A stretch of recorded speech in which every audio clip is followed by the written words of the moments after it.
para sa mabilisang biyahe.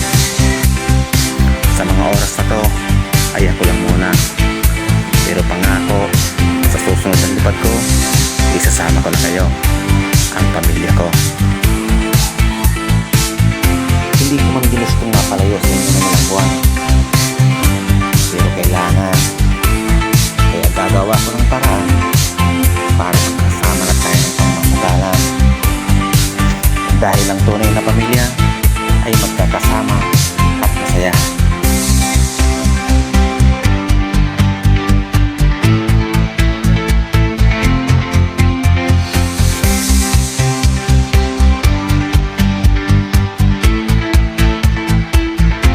I can hear the grass blowing in the wind.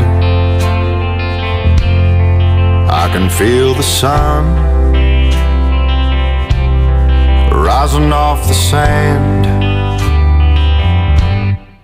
I can smell the earth